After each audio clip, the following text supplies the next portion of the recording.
السلام علیکم ورحمۃ اللہ وبرکاتہ۔ ناظرین حضرات، آج یوم عاشورہ کا دن ہے۔ الحمدللہ کہ اللہ تبارک و تعالی ہم تماموں کو اس کا صدقہ نصیب عطا فرمائے۔ الحمدللہ رب العالمین والصلاۃ والسلام علی سید المرسلین، اما بعد فاعوذ باللہ من الشیطان الرجیم، بسم اللہ الرحمن الرحیم۔ جیسا کہ ہم سبھی جانتے ہیں، امام حسین رضی اللہ تعالیٰ عنہ کی قربانیاں اور ساتھ ہی ساتھ معصوم بچوں کی بھی قربانیاں جو اس کربلا کے میدان میں ہوئی ہے۔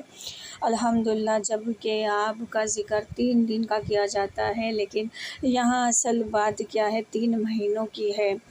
آپ کا جو جنگ کا واقعہ اور کربلا کا جو واقعہ ہے، تو یہ 72 لوگوں پر مشتمل ہے، یعنی 72 لوگوں کی اس میں شہادت ہوئی ہے اور آپ لوگ شہید ہوئے ہیں۔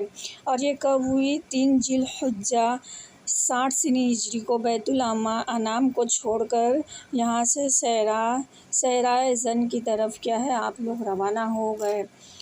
جس طرح آپ چھوٹا سا قافلہ لیے روانہ ہو رہے تھے، اس میں آپ کی بیٹے اور محمد اور حضرت امام حسن رضی اللہ تعالیٰ عنہ کے لگتے جگر بھی تھے۔ جیسا کہ سبھی جانتے ہیں کہ امام عالی مقام کا کیا رتبہ ہے۔ دیکھیے، یہ کوئی جنگ دولت اور مال و دولت کی نہیں تھی، بلکہ یہ نانائے مصطفیٰ کی شریعت کو بچانے کی تھی، کہ جیسا کہ ہم سبھی جانتے ہیں 3 دن کا واقعہ اور 10 دن جو منایا جاتا ہے، تو یہ المحرم ہی میں نہیں، بلکہ ہمیں اللہ تبارک و تعالیٰ سے یہ دعا کرنی چاہیے کہ ہمارا کیا ہے، دلوں میں اس قدر یہ نقش ہو جائے کہ ہم تا زندگی اور تا قیامت تک کا یہ کربلا کا جو واقعہ ہے ہمارے سینوں میں ہمیشہ محفوظ رہے۔ جیسے کہ ہم قرآن شریف پڑھتے ہیں تو قرآن شریف کی ہر آیتیں ہمارے ذہن میں محفوظ ہوتی، اسی ویسے ہی ہمیں ہر لمحہ بھی یہ واقعہ اسی طرح یاد ہونا چاہیے۔ جیسے کہ امام حسین علی مقام رضی اللہ تعالیٰ عنہ جب اپنا چھوٹا سا قافلہ لے کر جا رہے تھے، اس وقت بی بی زینب نے ایک گٹھری باندھی، اس کے اندر ہیرے جواہرات نہیں تھے، نہ ریشمی کپڑے، نہ ریشمی چادریں تھے، نہ سونے چاندی کے برتن تھے، بلکہ اس گٹھری میں 2 سیر ستو تھے اور مٹی کے 4 پیالے تھے پانی کا، ایک مشکیزہ تھا، جو کی چند روٹیاں تھی، کھجور کا ایک مسلح تھا اور ماں فاطمہ کی چادر تھی، بھائی حسن کا ایک پیٹھا تھا، بابا علی کی تلوار اور نانا مصطفیٰ کی ایک دستار تھی۔ سبحان اللہ! دیکھیے، اگر جنگ میں جانا ہوتا نا تو گھوڑے سواریاں یہ ہر چیز لے کے جاتے۔ یہاں آج اگر ہم دنیا میں بھی لڑتے ہیں نا تو ہمارا پورا خاندان، بلکہ پاس پڑوس کے جس سے زیادہ ہمارے تعلقات ہیں، وہ تک کیا ہے، اس لڑائی میں ایک دوسرے سے کم نہیں جانتے اور خوب ڈٹ کر لڑتے ہیں۔ لیکن دیکھیے، یہاں وہ چیز نہیں ہے، ہم تو چھوٹی سے چھوٹی بات پر غرور کر لڑتے ہیں۔ یہاں علی مقام حسین رضی اللہ تعالیٰ عنہ کی بات ہی نرالی ہے، یہاں کا نیا انداز ہے اور آپ کے سجدے کا بھی کیا خوب انداز ہے۔ سب تو قرآن کریم اپنے گھروں میں پڑھتے ہیں، لیکن یہ علی مقام نے نیزے پر قرآن پڑھا۔ سبحان اللہ! جب آپ قافلہ چھوٹا سا نورانی قافلہ لے کر روانہ ہوئے، اس وقت آپ کی بیٹی سغرا بھی کیا ہے، گھر میں تھی، آپ نے اسے ساتھ لے کر نہیں گئے، کیونکہ وہ ابھی یہ نہیں جان رہی تھی کہ ابا جان مجھے ساتھ میں نہیں لے کے جا رہے ہیں، وہ یہ جان رہی تھی کہ ابا جان مجھے ساتھ لے کے جا رہے ہیں۔ جیسے ہی سغرا کو پتہ چلتا ہے کہ وہ نہیں جانے والی، باپ کے پیروں پر گر پڑتی ہے اور بھائی سے التجا کرتی ہے کہ مجھے کیوں نہیں لے جا رہے ہو۔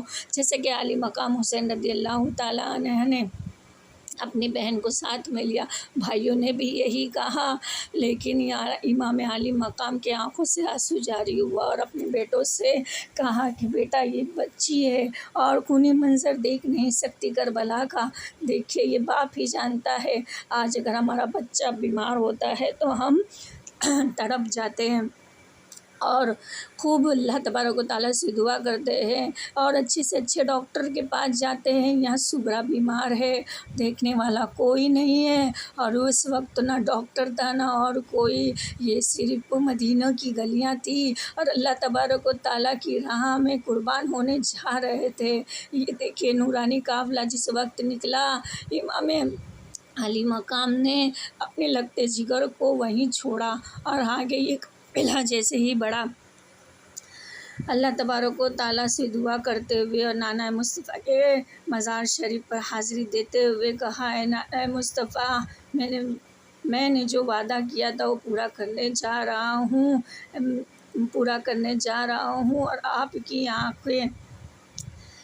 آنکھوں سے آنسو جاری ہوا۔ یہ چھوٹا سا نورانی قافلہ اپنے نانا مصطفیٰ کے سنہری جالیوں کو چومتے ہوئے، آنکھوں میں اشک بار لیے ہوئے، یہ نورانی قافلہ اس قدر رواں دواں ہوا کہ ہر کوئی جانتا ہے اس وقت کیا منظر ہوا ہوگا۔ جیسے ہی آپ عالی مقام آگے بڑھے، ماں کی بات یاد آ گئی کہ ماں کی قبر پر فاتحہ پڑھنی ہے۔